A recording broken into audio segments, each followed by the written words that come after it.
നമസ്കാരം. Doctor Pramod ഇൻസ്റ്റിറ്റ്യൂട്ടിൻ്റെ YouTube ചാനലിലേക്ക് വീണ്ടും സ്വാഗതം. ഇന്ന് നിങ്ങളുമായി പങ്കുവെക്കാൻ ഉദ്ദേശിക്കുന്ന ഒരു വിഷയം, കഴിഞ്ഞ ദിവസം നമ്മുടെ ഒ പിയിൽ വന്ന ഒരു പേഷ്യൻ്റെ കാര്യമാണ്. അദ്ദേഹത്തെ മെയിൻ കംപ്ലയിൻ്റ് എന്താണെന്ന് ചോദിച്ചാൽ ബീജത്തിനകത്തൂടെ ബ്ലഡ് പോകുന്നു. ആദ്യം ഒരു 3 മാസം മുമ്പ് ഒരു പ്രാവശ്യം ഒന്ന് കണ്ടു, പുള്ളി അതത്ര കാര്യമായിട്ട് എടുത്തില്ല. അതിനുശേഷം പിന്നെ അത് ശ്രദ്ധിച്ചില്ല. അത് കഴിഞ്ഞ് വീണ്ടും കഴിഞ്ഞ ഒരാഴ്ചയ്ക്ക് മുമ്പ് വീണ്ടും കണ്ടു. അങ്ങനെ 2-3 പ്രാവശ്യം അടുപ്പിച്ച് വന്നപ്പോൾ അദ്ദേഹം വിചാരിച്ച എന്തെങ്കിലും ഒരു അസുഖം കാണും, അസുഖത്തിൻ്റെ ലക്ഷണമായിരിക്കാം. അതുകൊണ്ട് നേരെ ഡോക്ടറെ കാണാനായിട്ട് വന്നതാണ്. അപ്പോൾ അദ്ദേഹം വന്നപ്പോൾ ഇതുപോലെ പറഞ്ഞു, അദ്ദേഹത്തിന് വേദനയില്ല, മൂത്രത്തിന് തടസ്സങ്ങളൊന്നുമില്ല, മൂത്രം ഒഴിക്കുമ്പോൾ ബുദ്ധിമുട്ടൊന്നുമില്ല, അങ്ങനെ ഒരു അസുഖങ്ങളുമില്ല. ഈ ഒരു കാര്യം മാത്രമേ ഉള്ളൂ. ചിലപ്പം ശ്രദ്ധിക്കുമ്പോൾ ഈ ബീജത്തിനകത്ത് ചോരയുടെ ചെറിയ കഷ്ണങ്ങളുള്ള കട്ടകൾ കാണും, അല്ലെങ്കിൽ ചിലപ്പോൾ ഈ മിക്സ് ചെയ്തിരിക്കുന്ന പോലെ, കൈ മുറിഞ്ഞാൽ മിക്സ് ചെയ്തിരിക്കുന്ന പോലുള്ള ബ്ലഡ് കാണും. പല ആൾക്കാരും ഇപ്പോൾ ഇത് പറഞ്ഞെങ്കിലും പല പേഷ്യൻസും ഈ ഒരു കംപ്ലയിൻറ്റുമായിട്ട് വരാറുണ്ട്.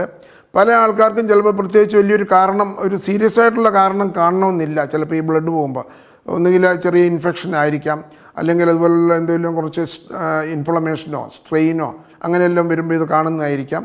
എന്നാൽ ഒരു വളരെ കുറഞ്ഞ ശതമാനം രോഗികൾക്ക് ഇത് മറ്റൊരു സീരിയസ് അസുഖത്തിൻ്റെ ഒരു ലക്ഷണമായിട്ട് ഇത് കാണാം.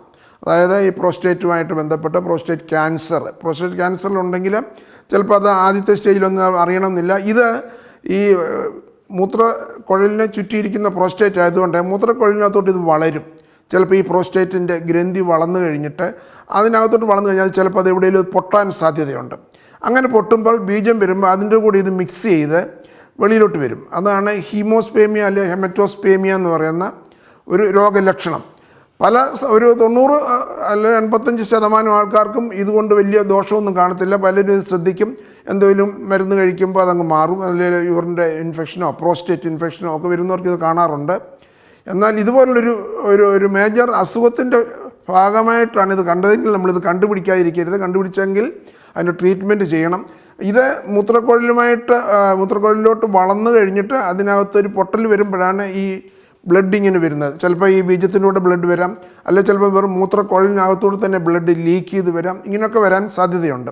അതുകൊണ്ട് ഹീമോസ്പേമിയ എന്ന് പറയുന്ന ഒരു അസുഖം നമ്മൾ നിസ്സാരമായിട്ട് കണക്കാക്കരുത്. ഒറ്റ പ്രാവശ്യമായിട്ട് വന്നാലും അതിനകത്ത് തകരാറുണ്ടോ എന്നുള്ളത് ടെസ്റ്റുകൾ ചെയ്തിട്ട് നമ്മളത് മനസ്സിലാക്കി വയ്ക്കണം. മറ്റസുഖങ്ങൾ സീരിയസ് ആയിട്ടുള്ള അസുഖം ഇല്ല എന്നുള്ളത് ഉറപ്പാക്കുകയും വേണം.